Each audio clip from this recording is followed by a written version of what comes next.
Welcome to another edition of Sports Hangouts, where we give you the latest coming from the ever-busy world of sports. It's a comprehensive review. That's what we want to do on this part of the show. What happened over the weekend in the English Premier League? Interesting weekend, I must admit. Arsenal defeating Leeds United. Tottenham Hotspur coming back from 2 goals down to get a point against Manchester City. Chelsea also came back from 2 goals down to beat West Ham United at Stamford Bridge. Manchester United, for the third time in a row, they won a game, and I'm very sure the guy who promised to have a haircut if United get 5 wins. I'm very sure that maybe we'll be thinking right now that, well, I'll have a new haircut. Welcome to another edition of the show. So quite a lot to talk about on this part of the show. Interesting weekend from the English Premier League. I want to start, of course, I've got JJ here. JJ, how you doing? Yeah, so we are fine. I'm great this morning. All right. Thank you. Let's start with the biggest game of the weekend. It was at the Tottenham Hotspur Stadium yesterday. Yes. Manchester City scored 2 goals in the first half. Ryan Cherki and of course Antoine Semenyo. And we thought that it would be 4-5-0 because that's how Manchester City roll. But in the second half, it was a different ball game for Manchester City. Tottenham came back from 2 goals down and they were able to get a point. How impressive was Tottenham Hotspur yesterday?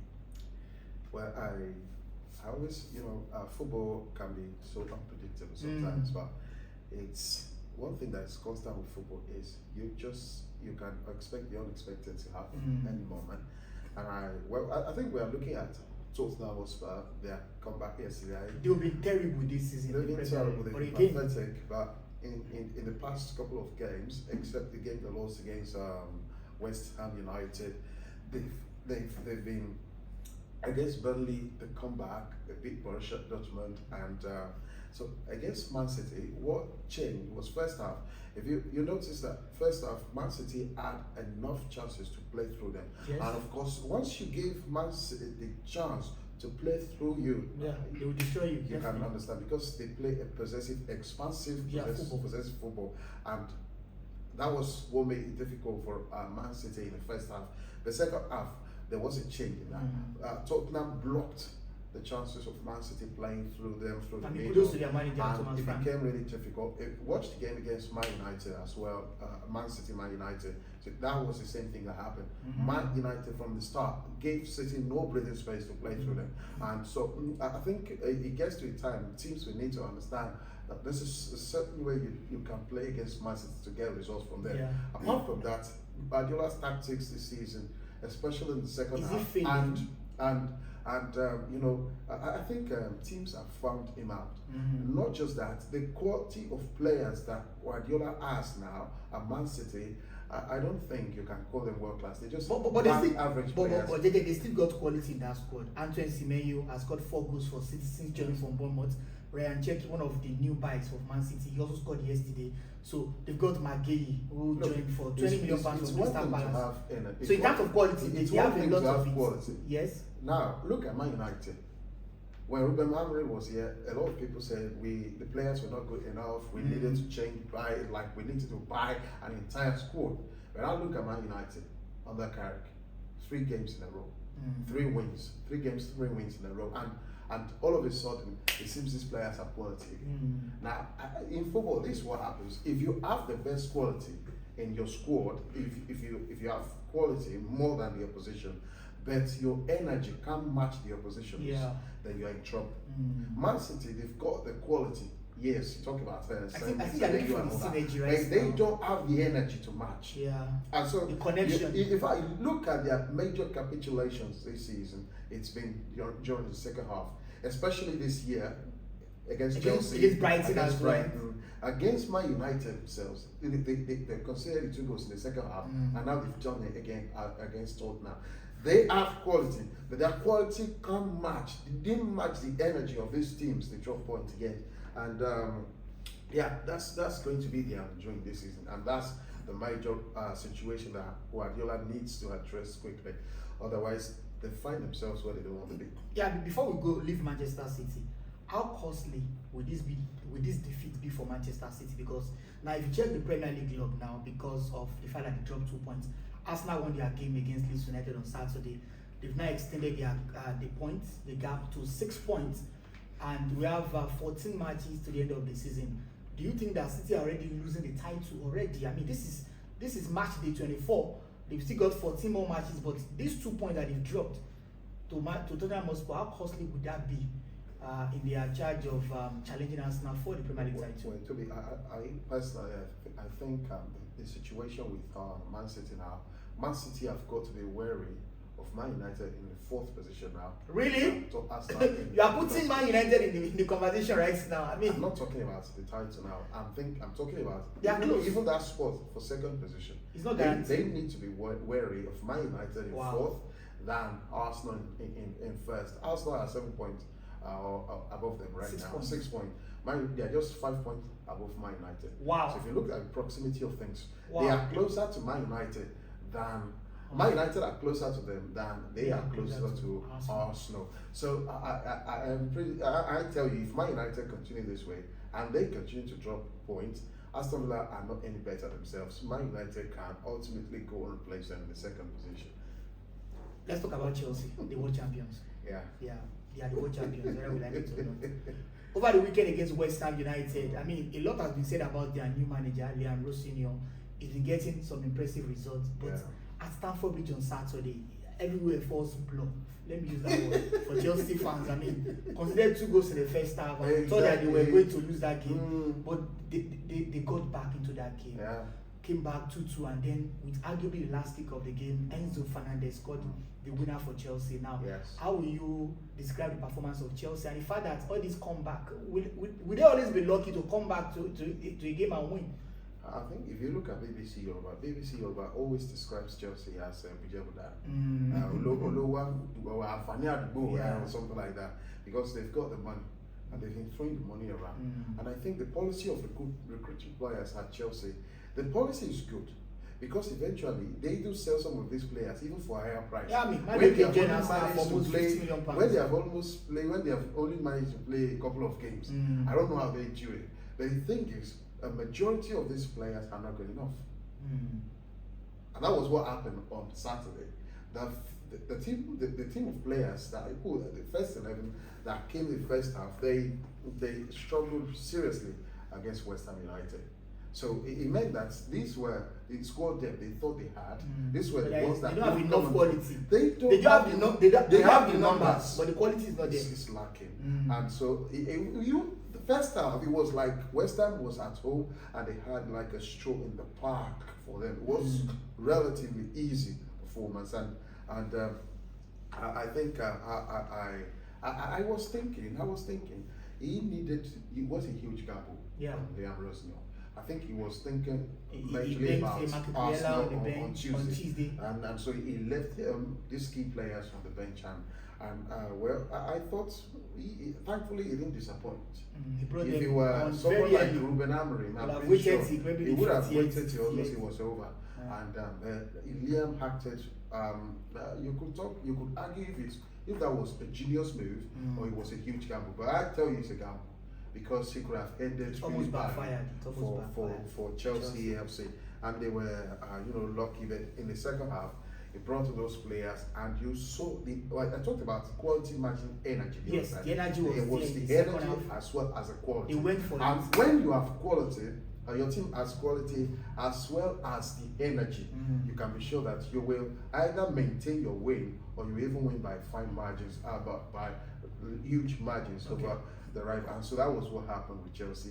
They brought on those players and changed the momentum of the game. West Ham struggled, were pegged back for most of the games, and 3 goals came from nowhere, and that was it with Chelsea.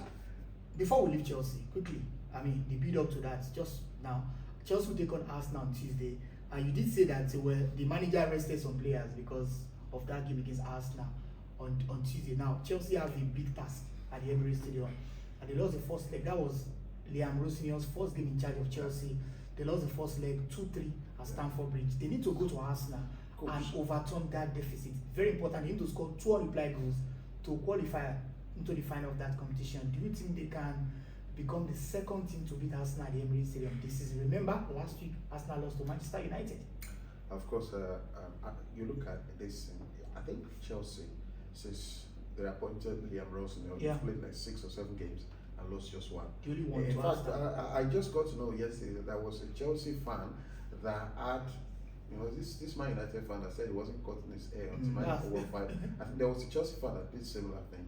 His was his beard, and he cut it over the weekend because Chelsea won 5 games in a row for the first time this season. Wow. And so I look at that. It's something consistent winning does to you. It gives you the lead. It gives you confidence. Especially look at the past 3 games Chelsea played. And Naples, they went to Napoli and they won at Napoli. That's a big one, yes. They came back from 2 goals down and they won against West Ham United. These sort of wins give belief to your teams, and they can go all out there. But they get Arsenal. Yes, they can go out there and say, yeah, we believe we can go to something Arsenal. Do you think they can and do the fact that they scored against Arsenal in the first leg and the manner with which the game ended, I think they can go to Arsenal themselves, they are aware. If you look at what happened over the weekend, they won against Leeds, but that might be deceptive. That might try to camouflage the performance from Arsenal. If they do play like they did play in the first leg against Arsenal, it might be a really long night for both, but more or less for Arsenal, because now they are coming with a motivation, an extra motivation, which in turn might destabilize the Arsenal. But Arsenal have the advantage. Arsenal have the advantage, but I understand that I said when quality does not match energy it becomes a serious problem for a team with quality. Now, this team, Chelsea team, they have quality and they have energy, and so when they match the two, if Arsenal can't match them on energy, it's going to be a really long night for Arsenal. All right, let's talk about the rival of the moment, Manchester United. I'm very sure that you're excited, and I mean, I saw a stat earlier today that it took Ruben Amorim 36 games to win 3 games in a row. And he did it just once. Okay. He never repeated it. For Michael Carrick, he has done that in just 3 matches. I mean, fantastic for Manchester United. It was a tough game yesterday against Fulham at Old Trafford. At the time, we thought that it was going to end in a 2-2 draw, but Benjamin Sesko that cost United almost £70 million and got the winner for United. No. So I want to ask you right now, the conversation has been on Michael Carrick, whether they should start discussing with Michael Carrick. Now, there are a lot of reports coming from Manchester United. We don't know what the board wants to do. I've read people like Roy Keane, Gary Neville. Of course, they've said what they think will happen in the summer. Roy Keane has said, well, forget about the fact that Michael Carrick is winning for Manchester United. You should give this job to a bigger manager. So I want to ask you, what does he mean by a bigger manager? Is it about having a bigger manager or having a manager who understands the philosophy and the DNA of Manchester United? I think two major things make up for a big manager, big in the context. One is the experience. 2 is what have you won? Carrick he has no experience. What have you won? Yeah. Those 2 things make up for a big manager. A team a manager that's experienced and that has won things. That's a big manager. But how many of them do you have in market? There are not so many, and some of them are even they have a job. Luis Enrique, PSG. Well, he wants to leave PSG. There are speculations that he wants to leave PSG. Luis Enrique, I can say it and I can beat my chest, and anyone can quote me anywhere. Luis Enrique will come to this Man United team and struggle. Why? It's practically not hard. There are 2 major types of experience now. Okay. There's the experience. Look at this Aston Villa coach. Unai Emery, was a former Arsenal manager. 3 times in a row. He was at Sevilla. I think he managed Sevilla for like 2-3 times. He won this Europa League 3 consecutive times. He came to England and struggled. He didn't last a year at Arsenal. Yeah, he lasted just a little while. He was sacked. And he was a big manager in Spain. He had experience in one things. You understand that? And look, so it's a thing to have experience of a league, and it might not work out in another league.